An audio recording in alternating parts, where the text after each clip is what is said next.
किसी ने बड़े ही कमाल की बात कही है, जो खुद गलती करके रूठ जाए उसे मनाना क्या, जिसके लिए भावनाएं ही नहीं उसे प्यार जताना क्या। मैं तो खामोश हूँ क्योंकि भगवान और वक्त सब जानता है, अब गुनहगार को भी उसका गुनाह बताना क्या। जी हाँ दोस्तों, मैं लेकर आया हूँ आपके लिए विश्वासघात पर एक कहानी, राजा रानी की प्रेरणादायक कहानी। तो आइए शुरू करते हैं। बहुत समय पहले की बात है, प्रसिद्धपुर राज्य में एक बड़ा ही महत्वाकांक्षी राजा रहा करता था। राजा को धन धान्य अथवा किसी भी अन्य चीज की कोई कमी नहीं थी। अगर उसके पास कुछ नहीं था तो वह थी संतान। राजा की अपनी कोई संतान नहीं थी, जिसके कारण राजा और रानी दोनों काफी दुखी रहा करते थे। हालांकि उन्होंने इसके लिए काफी जप तप भी करवाए, परंतु इसका कोई लाभ नहीं हुआ।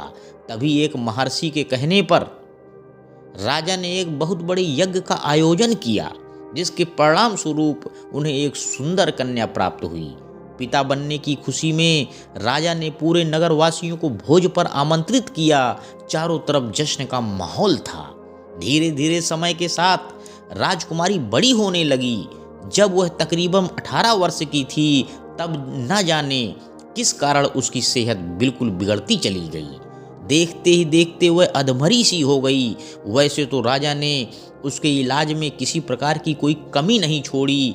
राजकुमारी के इलाज के लिए देश विदेश से बड़े बड़े वैद्य हकीम आए, न जाने कितनी पूजा पाठ भी हुई, परंतु उन सबका राजकुमारी की सेहत पर कोई फर्क नहीं पड़ा। राजा इस बात से काफी दुखी थे। राजा रानी को लगने लगा कि शायद एक बार फिर से वे निसंतान हो जाएंगे। तभी दूर देश से एक वैद्य का उनके राज्य में आगमन हुआ। वह देखने में बहुत विचित्र था। तन पर कपड़े भी ठीक ढंग से नहीं थे। उसे देखकर पहले तो द्वारपालों ने उसे राज दरबार में प्रवेश करने से ही रोक दिया, परंतु जब वह राजा से मिलने की हट करने लगा, तब राजा के सैनिक उसे लेकर राजा के पास गए। वैद्य ने राजा को अपना परिचय देते हुए उनसे उनकी पुत्री को ठीक करने का आश्वासन दिया।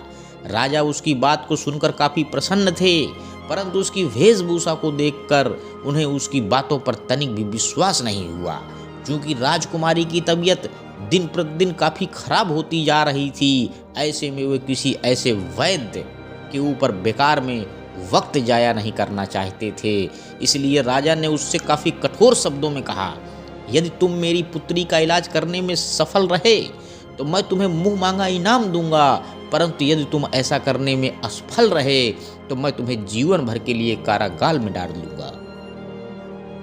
इसलिए एक बार तुम फिर सोच लो। वैद्य ने राजा की शर्तों को मानकर उसको राजकुमारी के पास ले जाने को कहा।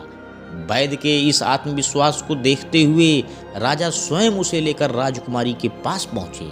वैद्य ने राजकुमारी का काफी गहन अध्ययन किया और फिर अपनी पोटली से कुछ जड़ी बूटियां निकालकर उनसे औषधियों की कुछ पुड़ियां तैयार की।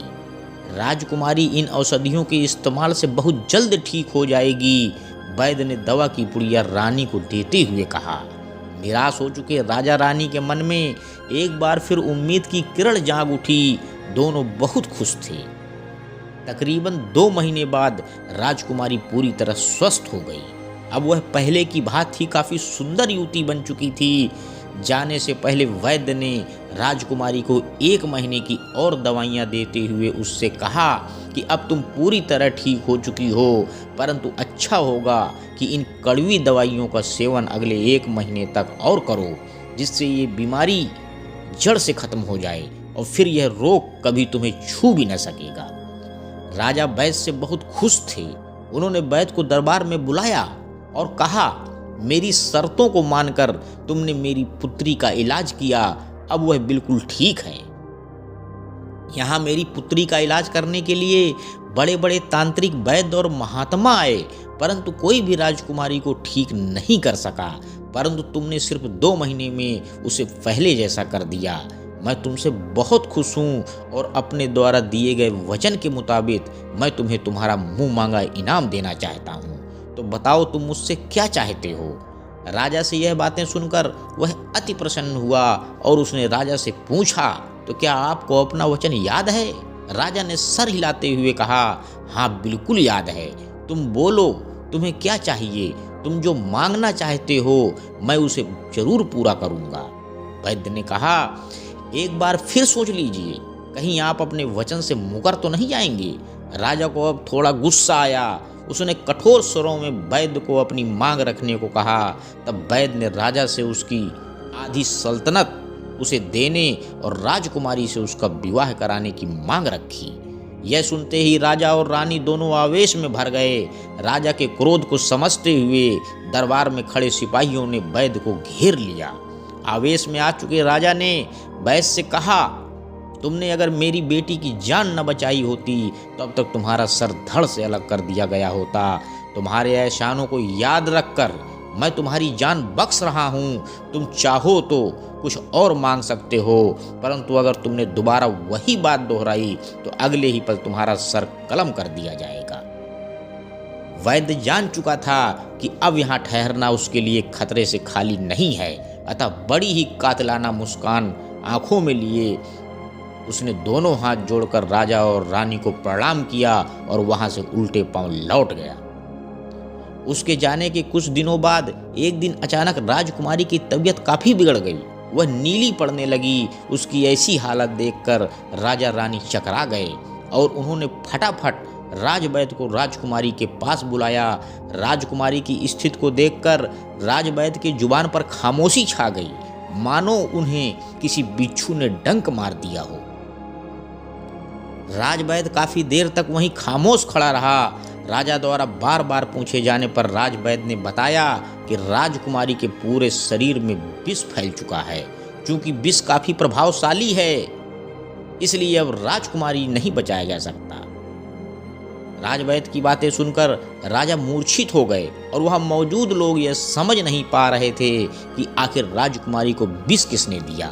मालूमात करने पर पता चला कि वैद्य ने जो पुड़िया राजकुमारी को अगले 1 महीने तक खाने के लिए दी थी, उनमें से एक पुड़िया जहर की थी। राजकुमारी ने आज सुबह खाया है, जिसके तुरंत बाद राजकुमारी का शरीर नीला पड़ गया। असल में वैद्य को राजा की मनसा पर पहले ही संदेह हो चुका था। उसे लगने लगा था कि राजा अपने दिए वचन को शायद पूरा नहीं करेंगे, इसलिए वैद्य ने राजकुमारी के पूर्णतया ठीक होने के बाद उसे अगले 1 महीने तक के लिए दवा की 30 पुड़िया बनाकर दी, जिसमें 1 पुड़िया जहर की भी थी। उसने जहर की पुड़िया दवाओं में जानबूझकर रखी थी ताकि यदि राजा अपने वादे के मुताबिक उसकी इच्छा को पूरा करते हैं तो ऐसी स्थिति में वह स्वयं उस जहर की पुड़िया को निकालकर फेंक देगा। परंतु अगर राजा अपने वादे से मुकर जाए तो उस जहरीले दवा को खाकर राजकुमारी स्वयं अपने प्राण त्याग देगी। तो दोस्तों, इस छोटी सी कहानी से हमें सीख क्या मिलती है कि हमें कभी भी किसी भी व्यक्ति के साथ विश्वासघात नहीं करना चाहिए जिसमें अपना स्वार्थ लिप्त हो। अपने स्वार्थ लिप्तता के कारण हमें किसी की जान नहीं लेनी चाहिए। अंत में बस मैं यही कहना चाहता हूँ कि जहाँ हम आंख बंद करके विश्वास करते हैं, विश्वासघात भी वहीं होता है। विश्वासघात वो जहर है जो पीने वाले को शांति से जीने नहीं देता और पिलाने वाले को भी नहीं जीने देता। धन्यवाद दोस्तों, मेरे YouTube चैनल को लाइक व सब्सक्राइब करें। आपका दिन शुभ हो।